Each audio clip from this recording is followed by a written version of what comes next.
So Delilah became my mom's favorite, and I became my dad's favorite. I was my dad's favorite because I was athletic and I was up to do boyish things, son things. So I found out really early on that I was naturally talented at gymnastics. And when I went to the gymnastics, I discovered that I was so good at gymnastics that I had to start training at a club that was an hour and a half away from our city that we were living in. And I got handpicked for the pre Olympic team, so the team that is prepared and is designed to train you up until the Olympics. And they set a certain year of Olympics that you're going to be in, and then they have all of your international, invitational competitions set out for you. So that was one of the reasons why I was daddy's little girl. And I had photos with me and all my trophies and all my awards, all my medals with him sitting on his lap. And he was just so proud of me and my ability to perform so well in gymnastics. And my first gymnastics competition, I remember being like, what is this? Where am I? Like, this is so crazy. Like, this new gym, all these strangers, my dad in the audience. And like, when you're super young in gymnastics, they kind of tell you what to do. So they come up to you and say, okay, now do this, and then do this, and do this. And so I was like, okay, just listening to what they told me to do and doing it. And then I was always like a little bit of a chatty girl and distracted by things very easily. So at the end of the gymnastics competition, I'm sitting there in the splits in the row of our team and not really paying attention. And they're like, okay. And they were awarding the prizes and like 7th place, 6th place, 5th place, 4th place, 3rd place, etc. And then 1st place. And I'm like, yada, yada. And then all of a sudden someone's like, Destiny, like, go up. And I'm like, what? Like, go up where? Like, not even there. And I had to go up onto the 1st place podium, and I remember being so shocked and like, wow. And then I went and sat back down, and the same thing happened again and again and again, and I placed 1st place in every single apparatus, and I was just blown away. And then, you know, highest score overall and trophies and everything, and I was just, every competition I go to, I just clean house. And so my dad loved that. In fact, my dad was a workaholic, what you would consider a workaholic, and I remember them being like kind of complaining that he was always at work and he was always away, and he was often always away, but he would sometimes fly in to see me perform a competition. And so there was a little bit of favoritism, and what happens when there's favoritism, if someone doesn't really like it, like the mother, then there's jealousy and envy, and obviously that made for a toxic environment because she didn't even sign up for me. She didn't even want me, really. She didn't like prepare for 2 girls. She really wanted just one originally.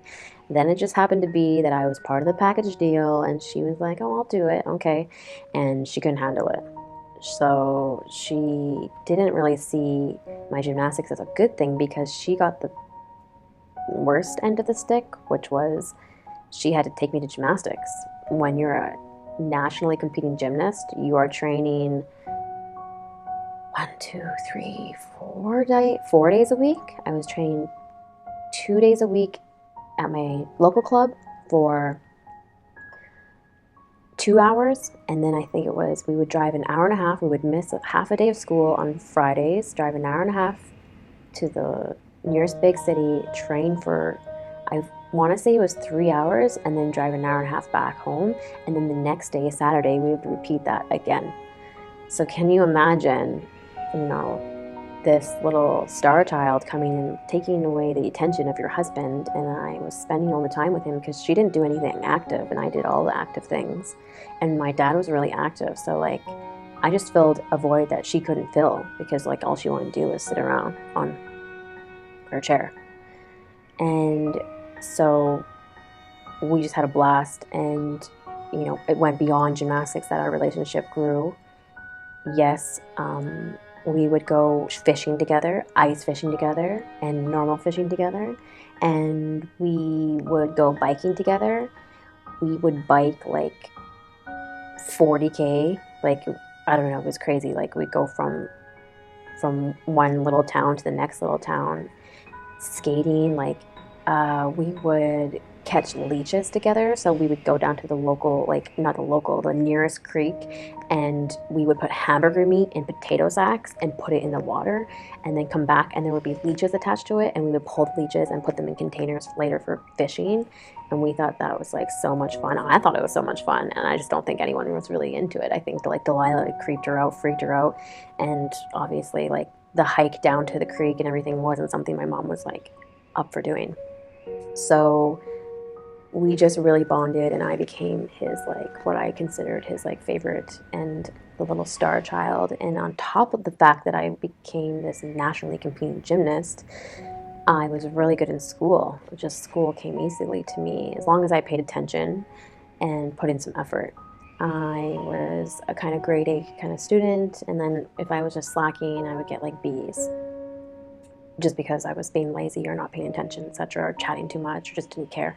But if I put in any type of effort, I was getting A's. And so that was another thing he was proud about, and another thing that we connected on. He had, or they had, 3 older children. One of them was when we were, 8 and 6, my sister, and they would have been like maybe 17, 19, and 21, something like that. They were like all a couple of years separate from each other, and there was 3 of them. And there was a son and 2 older daughters. And how did they feel about us? They didn't really like us, I don't think. I felt a lot of envy from them and jealousy from them, especially I remember like when we had our first Christmas and we had so many presents, and I just felt like we were in someone's territory, in their territory. So we never connected, we never bonded, and the youngest, the son, we will call him Tony. No, that's wrong. We will call him, jeez, what kind of name? We'll call him Trevor. We'll call him Trevor. Trevor, I can remember this. Trevor, he was slow. So he was not all there. He was just, I don't really know what was going on with him. He didn't have like really good eyesight. He couldn't really totally comprehend things. He couldn't hold a steady job. His parents had to like really kind of baby him and take care of him, get him a place, and like check in on him every day. And he was just a little different. And then they had 2 older daughters, and we will call them Stacy and Tiffany. So Trevor, Stacy, and Tiffany. Stacy was like, whatever. And Tiffany was like, she was evil, is what I meant. Like, my perspective as a child was that she was evil. And she felt the same about me. So I became this favorite child. Delilah bonded with my mother. And Delilah still started getting crazier and crazier, temper tantrums getting crazier and crazier, to the point that, yes, my mom couldn't handle it anymore. She sent her away. But I just like want to maybe share some things about my sister that before I get into like all the shitty stuff that she did, is I do remember good things about her. And I remember building igloos, like the coolest, strongest, tallest, widest, thickest igloos you've ever seen in your life, because we spent all of our hours outside after school. We were always outside. It didn't matter what the temperature was. If the icicles were forming on your eyelashes and your nose hairs, we were still outside. So it was super cold no matter what. And so we were able to make like the coolest igloo fortresses, and we would haul them out and we'd hang out inside them, and we would make a platform on top of them, and we would dance on top of them, and we would perform like songs and all that kind of stuff. We were into like, we had like a little music box, and like one of those ones with the 2 microphones on the side with the big yellow and green and blue buttons. And yeah, we just like had a lot of fun out there. And if we were pulling weeds together from around the trees, we were having a lot of fun together doing that. We wouldn't have skates on, but we would like clear the snow where this water would settle, and we'd make a skating rink, and we would pretend to skate across in our boots, and we would, when it filled with water, we would put each other in like this, like some sort of like storage thing we found, like a box that was plastic, and we would float around in it.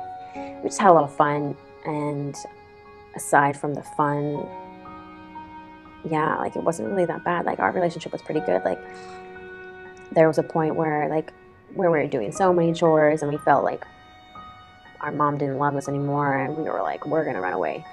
And maybe I planted that seed. I think I might have planted that seed, and we were prepared to run away, and we lived out in the country, like 20 minutes away from the nearest town.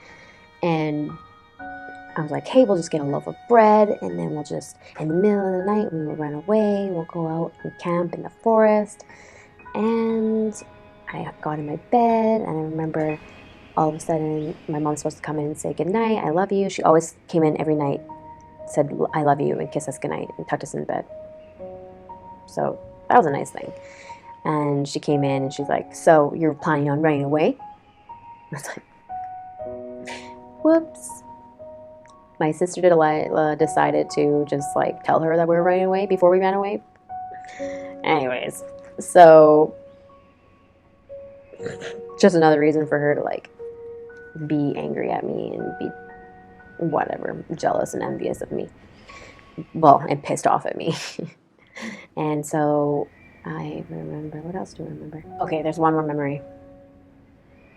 And we were at school, and there was this contest where you got to guess the amount of bubble gums in a container, and I won it. I guessed the right amount of bubble gums, or closest to, and so I got it, and I was going around. This is like, say I'm in grade 5. I remember I was in grade 5, and I had my bubble gum, and like everyone was my best friend then. Everyone was talking to me. Everyone wanted bubble gum, and she pissed me off. She did something to piss me off. She did a lot of things to piss me off. I mean, she would do things like she would pull my hair, and she would scream and act like I was doing something when I wasn't doing anything, and get me in trouble for no reason. So it could have been any of these things. And I know that I did have my own jealousy towards her, that she like had this relationship with mom, but she was a troublemaker for sure. And she would just like outright lie that I was doing something when I wasn't doing anything, and make me seem even worse than my mom already thought I was. So I'm at school, and I'm going to get her back. I decide that anyone who wants bubblegum has to tell, remember, I'm in grade 5. So stupid. I'm like, they had to tell me that Delilah is ugly. Well, my mom worked at the school. She was a teacher's aide. So that got around fast. I got my bubblegum taken away, and I got in trouble, and you know, whatever. I just did this stupid thing. It wasn't nice, and I shouldn't have done it, but it just piled on to the things that she kind of like wouldn't forgive me for, and continued to paint this horrible picture of me as this like devil child. And I remember that with my sister. What else? Otherwise, that was really about it. For some reason, I'm recalling this memory where she thought her doll in her closet was possessed and that it was alive or something like that. She was hallucinating and seeing that it was moving, etc. Maybe it was. I don't know. But she did end up leaving the home and getting sent to juvie. At first, she wasn't sent to juvie, actually. She ended up leaving the home and getting sent to foster care, a different foster home. My mom just like surrendered her, like was like, this is enough, I can't do it. And I stayed, and I continued to have my healthy, happy, fruitful relationship with my dad, and the relationship with my mother continued to deteriorate. So there were a couple things. There was a moment where